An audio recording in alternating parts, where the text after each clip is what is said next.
अवामी अदालत के बाद आईनी अदालत में भी पीटीआई को फतह मिल गई है। लाहौर हाईकोर्ट ने गवर्नर बलीगुर रहमान का नोटिफिकेशन मुअत्तल कर दिया। वजीर आला पंजाब परवेज इलाही और सूबाई काबीना को बहाल कर दिया गया। वजीर आला असम्बली तहलील करने से पहले एतमाद का वोट लेने की यकीन दहानी कराएं। लाहौर हाईकोर्ट ने वजीर आला पंजाब और तहरीरी हुक्मनामा जारी कर दिया। तहरीरी हुक्म 6 सफ़ात पर मुश्तमिल है। जस्टिस साबित अजीज शेख पर मुश्तमिल 5 रुकनी लार्जर बेंच ने तहरीरी हुक्म जारी किया।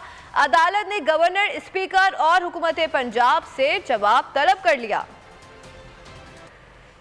तहरीक इंसाफ की एक और फतह, नून लीग जिसे आईनी कह रही थी वो नोटिफिकेशन अदालत ने मुअत्तल कर दिया। लाहौर हाईकोर्ट में गवर्नर पंजाब के नोटिफिकेशन से मुतालिक केस की समाअत हुई। अदालत ने वजीर आला पंजाब को एतमाद का वोट लेने की यकीन दहानी कराने का हुक्म दे दिया, जिस पर परवेज इलाही ने बयान हल्फी पेश कर दिया, जिसमें वजीर आला ने लिखा है कि वो एतमाद का वोट लेंगे। ऐवान का एतमाद हासिल करने से पहले असम्बलियां तहलील नहीं की जाएंगी। बैरिस्टर अली जफर ने बयान हल्फी अदालत में पढ़कर सुनाया, जिसके बाद अदालत ने गवर्नर और चीफ सेक्रेटरी के नोटिफिकेशन मुअत्तल कर दिए। परवेज इलाही को बतौर वजीर आला पंजाब और उनकी काबीना को बहाल कर दिया। केस की अगली समाअत 11 जनवरी को होगी। परवेज इलाही को तकरीबन 2.5 हफ्ते में पंजाब असम्बली से एतमाद का वोट लेना है। पंजाब असम्बली में पीटीआई इत्तेहाद के 190 अरकान हैं। परवेज इलाही को 186 वोट चाहिए।